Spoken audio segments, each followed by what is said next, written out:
Okay, and we are live. Just give me a minute to see if I can simultaneously go live on Facebook and we'll be ready to go. All right, yes, we're ready. Hello, everyone. How's everyone doing today? Hope you are having a nice day. So, have you ever believed that teachers alone could guarantee your child's academic success? That means teachers are actually bear that sole responsibility for your child's educational journey. Now, if you're one of those parents or students, because students actually tend to think this a lot more than parents, then that is a myth, and I want you to stick around and find out why. But if you're not one of those parents or students, I still want you to stick around and find out a little bit more information about this. So, hello everyone, my name is Sylvia Browne. I am the owner and lead tutor here at the Impact Academy. And what we do is we help students achieve grade 7 to 9 in GCSE Maths and Science exams so that they can then go on into their desired STEM careers. So, been teaching for over a decade now, and during that time, I have noticed that a lot of people, actually mostly students rather than parents, they have this misconception about the role of teachers, and they think that teachers bear that sole responsibility for their fate. This is something that we are going to dismantle today.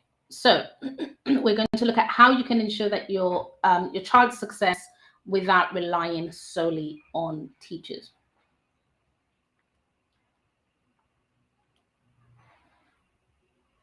Okay, let's just remove that.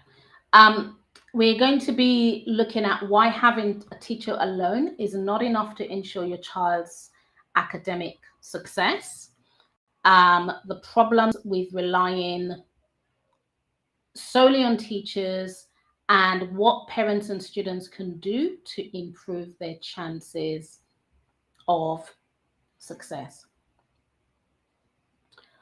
So, if you stay till the end, I would be giving you something that you can actually use to help you get started and start implementing what we're going to be talking about today. So, the big misconception then is that teachers alone can ensure a child's educational success. Why is that a myth? Why is that a misconception? Well, it overlooks parents' involvement in reinforcing learning outside the classroom, right? So, what can parent do to help their child outside the classroom? This is one of the big ones for me. Overlook the child's involvement in their own academic success, because it's no one's success but theirs. And then what about challenges that schools are facing these days? So things like budget cuts, structural issues, all of these things that are affecting the quality and quantity of teaching and resources that are available. So by having this sort of mindset, this misconception, there's so many things that we're overlooking. And this belief can really lead to missed opportunities for additional support for the child, overall impacting their academic excellence. So imagine your child is one of those kids who are like, oh, but my teacher didn't do this and my teacher didn't do that. My teacher's responsible for that. Or you're one of those parents that just leave everything to the school and to the teachers. Then what's going to happen is there's going to be gaps in that child's knowledge or certain areas that they need to work in, which we don't know, and we leave that for a long time. And those gaps are not going to be filled. And that's going to result in academic struggles, decreased confidence in learning abilities, increased stress, not just for the child, but for you as a parent as well. So let's dive into how can we help improve your child's academic success without solely relying on the school or the teacher? Well, the first thing is student involvement. There is a poem. Poetry was one of those things that I didn't like at school, and now I'm starting to take an interest in. Are there many things that, just getting sidetracked, that you didn't like at school, and then later you sort of looked back and thought, oh, actually I should have taken some interest in that? So one of them was history, another one is poetry. So there's a poem from this guy, I think it's William something, I don't know his name. And part of the poem says something like, I'm a master, I am the master of my fate, I'm the captain of my ship, but something to that extent.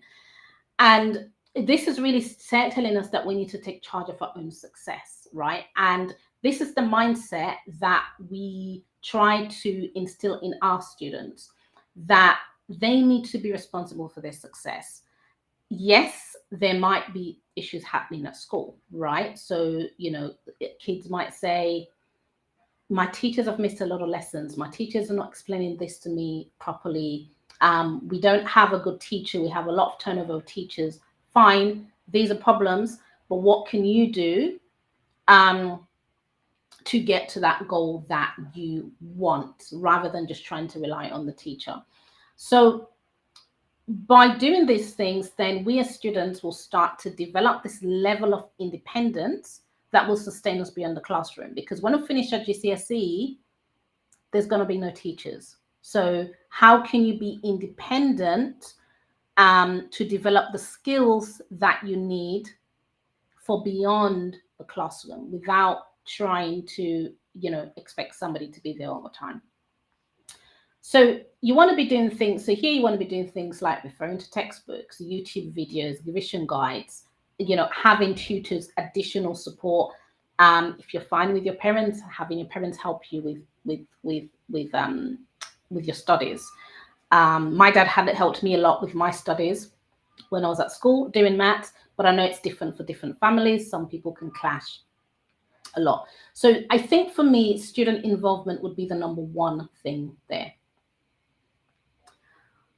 The second thing in terms of helping the child to improve their academic success is parental involvement. As a parent, I want you to stop and think, how much do I really know about what my child is doing at school? How much work they have?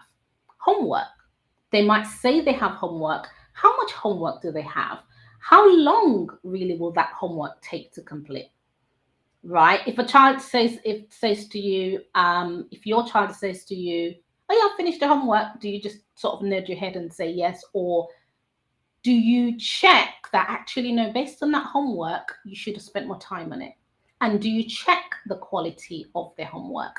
So little things like these are really just some little examples of keeping abreast of what your child is doing, but also the quality of the school, right? Because if the quality of the resources and information and teaching in school isn't good, you're going to notice when every time you see your child's work and there's hardly anything there and nobody has spoken to you about it at school.